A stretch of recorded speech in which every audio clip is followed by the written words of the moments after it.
अस्सलाम वालेकुम। अच्छा बच्चों, बेटा आज आप लोगों की जो है फ़र्स्ट क्लास है एंड हम इस क्लास में बेटा आपकी इंट्रोडक्टरी क्लास के तौर पे लेंगे। और इसमें आप पढ़ेंगे क्या बेटा? हम आपको इसमें ये बताएंगे कि आपके पास आपकी बुक्स में चैप्टर्स में से कौन कौन से हैं, कितनी पोम्स हैं और आप किस चैप्टर में क्या पढ़ोगे। So let's begin. First of all, आपके पास आपकी जो इंग्लिश टेक्स्ट बुक है उसमें लेसन्स में जो सबसे पहले आपके पास बेटा आता है वो आपके पास लेसन नंबर 1 है, the last sermon of the holy prophet सल्लल्लाहु अलैहि वसल्लम। अच्छा बेटा, ये आपको माउस कर्सर से ज़रा एक चीज़ दिखा रहा हूँ, काइंडली ज़रा एक चीज़ देखिएगा कि ये जो प्रॉफिट तक लिखा हुआ है ना, आपका चैप्टर नेम यहाँ तक है। ये जो मैंने खुद इंक्लूड किया हुआ सल्लल्लाहु अलैहि वसल्लम, ठीक है, लिहाजा कंफ्यूज मत होना। अच्छा, इसमें हम पढ़ेंगे क्या बेटा? इसमें आप ये पढ़ेंगे कि किस तरह से अब आप सल्लल्लाहु अलैहि वसल्लम कहाँ पैदा हुए, कब पैदा हुए, और स्टार्टिंग में जब उन्होंने इस्लाम की तबलीग करना शुरू करी तो कुरैश का मतलब कि रद्द-ए-अमल क्या था। उसके बाद वो मदीना में गए, वहाँ पर उन्होंने किस तरह से एक इस्लामी रियासत कायम करी, फिर जो हज्जतुल विदा के बारे में डिस्कस किया गया था, इस पर हम ये पढ़ेंगे। नेक्स्ट लेसन गया हमारे पास लेसन नंबर 2। और बेटा यहाँ पर हमारे पास जो शाह अब्दुल लतीफ़ के बारे में आया हुआ है, शाह अब्दुल लतीफ़ के बारे में काइंडली याद रखिएगा कि ये हमारे बुज़ुर्गान दीन में से एक हैं।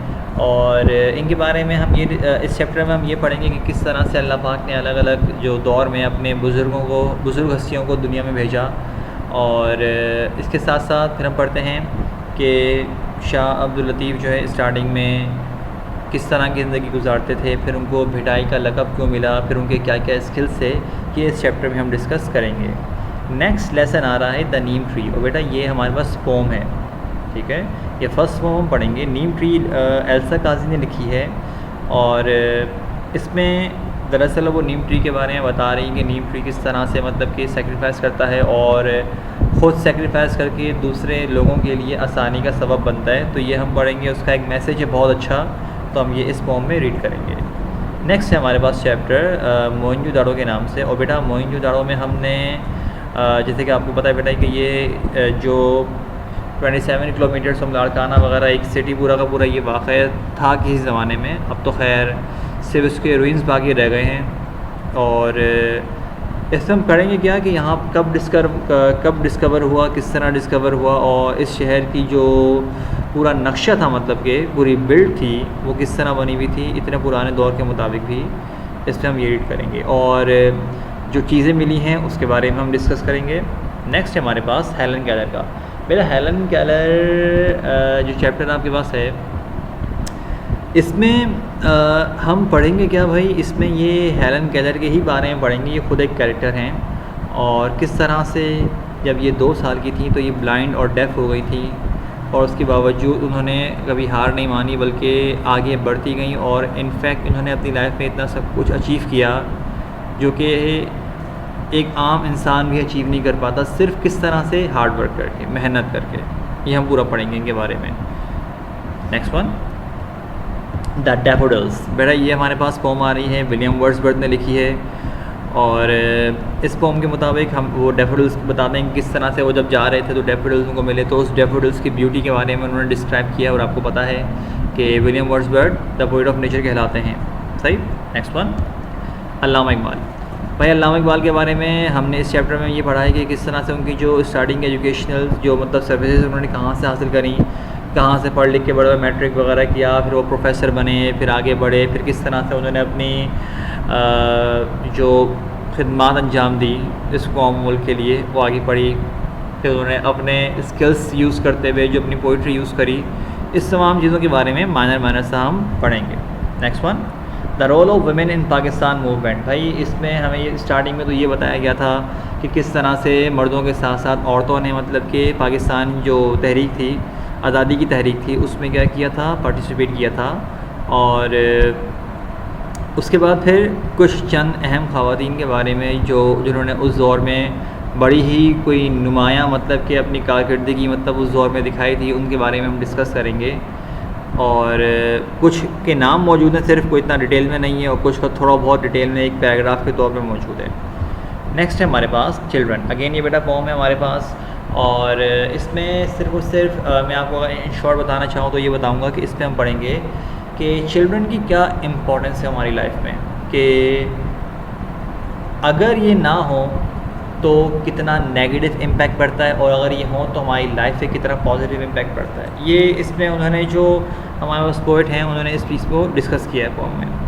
नेक्स्ट है Quaid Azam and his vision for Pakistan. अच्छा बच्चों, एक बात याद रखना बेटा, अगर आप लोग कोई थोड़ी पुरानी बुक यूज़ कर रहे हो बेटा, लाइक 3-4 साल पुरानी, तो उसमें चैप्टर लिखा हुआ होता है what the Quaid Azam said, लेकिन बेटा वो चैप्टर और इस चैप्टर में थोड़ा डिफरेंस है। ये आपके पास न्यू बुक में तो होगी, तो आप में कायद Azam and vision for Pakistan आपको इस नाम से चैप्टर मिल जाएगा। लिहाजा कोशिश करना कि बेटा यही लो, क्योंकि क्वेश्चन आंसर वगैरह चेंज होते हैं। खैर इसमें पढ़ते क्या है भाई कि किस तरह से कायद आज़म का जो एक विज़न था, जो इनका एक ख्वाब था पाकिस्तान के बारे में, उन्होंने क्या देखा था और किस हद तक उसको पूरा किया था, उन्होंने क्या तालीम दी थी अपने मुताबिक, लोगों को क्या मैसेज दिया था कि वो क्या चीज़ फॉलो करें, किन टीचिंग्स को फॉलो करें। नेक्स्ट है हमारे पास हेल्थ इज़ वेल्थ। अच्छा बेटा, अगर हम हेल्थ इज़ वेल्थ की बात करते हैं तो इसमें दरअसल जो कैरेक्टर हैं वो काशिफ वो उसकी मदर हैं, और किस तरह से मतलब कि वो जाते हैं और छोटी छोटी सी माइनर सी चीज़ों को डिस्कस करते हैं कि भाई मलेरिया वगैरह जो छोटी बीमारियां होती हैं, टाइफाइड वगैरह होता है, वो किस तरह से होता है, किस तरह और किस तरह से हम जो गंदी चीज़ें होती हैं उनसे बच सकते हैं, एट्सेट्रा एट्सेट्रा।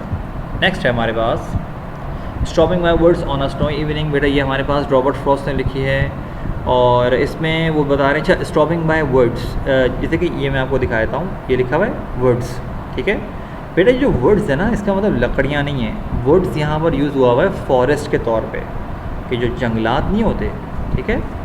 तो कह रहे हैं कि जो stopping by words on a snowy evening, तो बता रहे हैं कि जो वो जंगलात से गुजरते हुए एक जगह से गुजरे एक स्नोई इवनिंग पर, तो उनका जो वो पूरा एक साइट था, मंजर था, वो कितना खूबसूरत था, कितना पुरकशिश था, उसको डिस्कस किया गया है। नेक्स्ट है हमारे पास द ग्रेट वॉर हीरो। बेटा ये इस चैप्टर में हमने पढ़ा है राजा मेजर अजीज़ भट्टी के बारे में पढ़ा है कि किस तरह से उन्होंने स्टार्टिंग की, कहाँ पर अपने सर्विसेज दी, कहाँ पैदा हुए, और फिर जो वो शहीद हुए जिसकी वजह से उनको निशान हैदर वगैरह मिला, वो किस बेस से मिला, क्या खदमात थी, उनके बारे में हम इस चैप्टर में पढ़ेंगे। नेक्स्ट है नर्सिंग है। बेटा नर्सिंग में हमें ये पढ़ेंगे कि नर्सिंग का मतलब क्या होता है, और मॉडर्न नर्सिंग की शुरुआत कहाँ से शुरू हुई, और फिर हमारे पास बाकायदा इस्लाम में जो हमारी कुछ जो बड़े नाम हैं, या फिर आप सल्लल्लाहु अलैहि वसल्लम ने किस तरह मतलब हॉस्पिटल वगैरह की तामीर वगैरह करी, उसके वगैरह में हम यहाँ पर पढ़ेंगे क्योंकि इसकी क्या इंपॉर्टेंस है इस्लाम की पॉइंट ऑफ व्यू से भी। नेक्स्ट है the Miller of the D. बेटा अगेन पोम है, इसमें हमने एक मिलर और एक किंग के बारे में डिस्कस करना है कि मिलर एक सिंपल ज़िंदगी गुजार रहा होता है, उसके बावजूद वो खुश होता है, और जो बादशाह होता है वो इतनी मतलब कि इतना अमीर होने के बावजूद भी उसको टेंशन होती है, तो वजह क्या है। तो ये इन दोनों चीज़ों के बारे में हम डिस्कस यहाँ पर करेंगे, सही है। नेक्स्ट है हमारे पास responsibilities of a good citizen, कि भाई जो एक अच्छा शहरी होता है उसकी क्या ज़िम्मेदारी है। इस चैप्टर में ऑब्वियसली बात है भाई, जो एक टाइटल लिखा हुआ है वो तो हम पढ़ेंगे ही पढ़ेंगे, लेकिन इसके साथ साथ हमें ये बताया गया है कि भाई हम जो जिम्मेदारियाँ हमारी हैं वो हम पर क्यों हैं, किस वजह से हैं, कि भाई सोसाइटी कभी भी एक सिंगल शख्स पे डिपेंड नहीं करती, सब के सब मिलजुल के काम करते हैं। एक अकेले शख्स का तो काम है ही नहीं, ठीक है, सब मिलकर काम करेंगे तभी एक होता है। मिसाल के तौर पे मैं खैर इतना डिटेल में नहीं जाऊँगा, लेकिन आप खुद सोचो भाई, अगर आपके इलाके में एक सब्ज़ी वाला ना हो तो आप खुद सोच सकते हो ना भाई कि आपको तो बहुत ठीक ठाक दूर जाना पड़ जाएगा अगर कोई काम की चीज़ ख़रीदनी हो, ठीक है। सब मिलकर एक सोसाइटी बनाते हैं। नेक्स्ट है the village life in Pakistan, कि भाई अच्छा ये लेटर लिखा गया था, एक शख्स जो एक बच्चा होता है वो क्या करता है, अपने कज़न को लेटर लिखता है, उसमें विलेज के बारे में बताता है कि भाई जो पाकिस्तान में विलेज लाइफ वो किस तरह की है, तो हम बाद में पढ़ेंगे यार। नेक्स्ट है हमारे पास अबू बिन अदम का। बेटा ये हमारे पास पोम है अबू बिन अदम के नाम से, और इसमें बताया गया है कि एक सिंपल सा मैसेज था कि अल्लाह किन लोगों को बहुत पसंद करता है, किन लोगों से बहुत प्यार करता है। इसमें ये मैसेज दिया गया है, वो मैसेज हम पोम में पढ़ेंगे। नेक्स्ट है द सीक्रेट ऑफ सक्सेस, कि भाई जो कामयाबी का सीक्रेट है वो क्या है। 3 सवाल पूछता है, बादशाह चाहता होता है उसको 3 सवालों के जवाब मिल जाए, और उसको लगता होता है कि अगर मुझे इन 3 सवालों के जवाब मिल जाएंगे तो कामयाबी सिर्फ़ और सिर्फ मेरी है और किसी की नहीं है। नेक्स्ट है गुड्डू बैराज।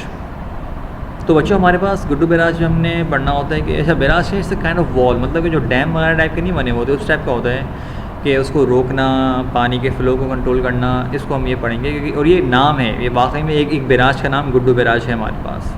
सही, इसमें हम पढ़ेंगे इसकी डिटेल के बारे में।